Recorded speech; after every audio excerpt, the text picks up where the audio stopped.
Luckily for me, I haven't suffered any serious injury during my 15 years judo journey, but I had a lot of minor injury that were really annoying and really ruined my experience and my progression into my sport. So I had bone edema in both of my shoulders in less than 1 year. I pulled my back multiple times. I had a lot of neck issues.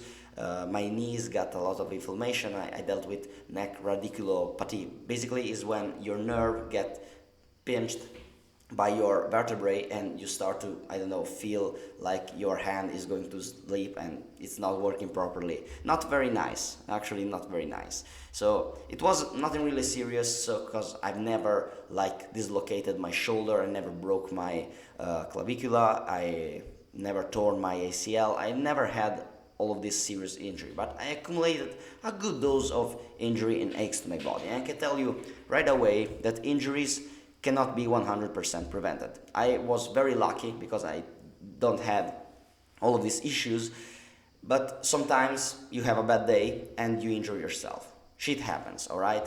These things could happen, but it doesn't mean that we shouldn't try to make all the good habits that can reduce our risk of injury, because there are some tips that we can use in order to make us more resilient, train more, and also enjoy our sport more.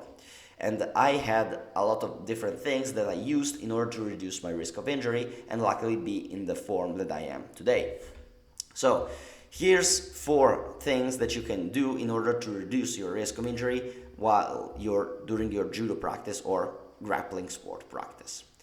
The first thing that you can do in order to reduce your risk of injury is strength training.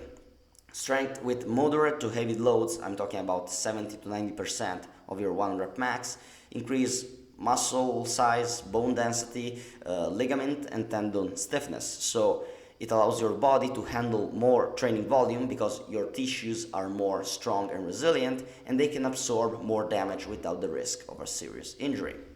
It was proven that strength training reduces up to 70% the risk of injury during the sport practice. So start lifting some heavy weights, start doing some heavy squats, heavy hinges, heavy pushing and heavy pulling. Also add some trunk work. You could also add some isolated movements in the joints that you particularly suffer. So for example, you use some bicep curl if your elbow start to ache. Add some leg extension if you feel that your knees are starting to hurt. Add all of these kind of things in order to increase the resilience of your tissues. The second thing that you have to do is load management. Load management is a word that means all and nothing because it's very broad and big topic. But generally speaking, by load management, we refer to all the stimulus given to our body and its ability to recover from that stimulus. By stimulus, I mean training, life stress, life responsibilities, activity during the day, that's also a thing. And when we suddenly increase our training load or the stimulus that it's given to our body, it becomes much more harder for us to recover, and all of that stress that accumulates into our body could result into injury, all right?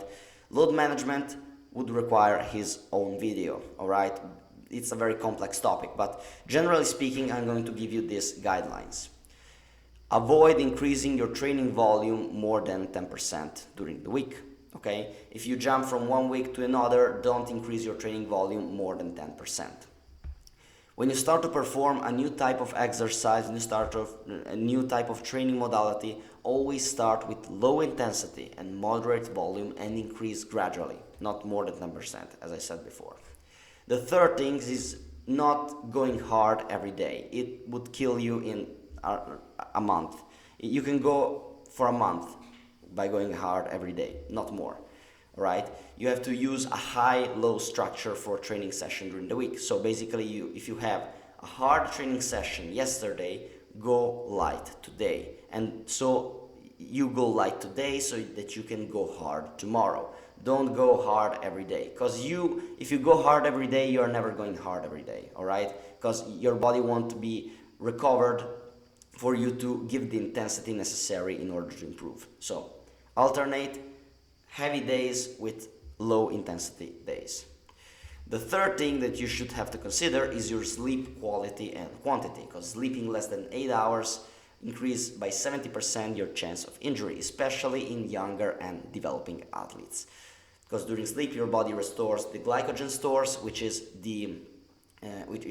your energy currency. Let's say your glucose is stored in your muscle, in your liver, and that process is happening during the night, so you will have less energy. Also, during sleep your body repairs the damage, it creates new muscle and clear the metabolites from your brain and other tissues in your body. So bad or insufficient sleep won't allow these processes to happen and prepare you for your next training session. So sleep more, listen to your grandma, alright? The fourth thing that you should have to consider is nutrition and hydration, because not eating enough calories or protein will increase absolutely your risk of injury.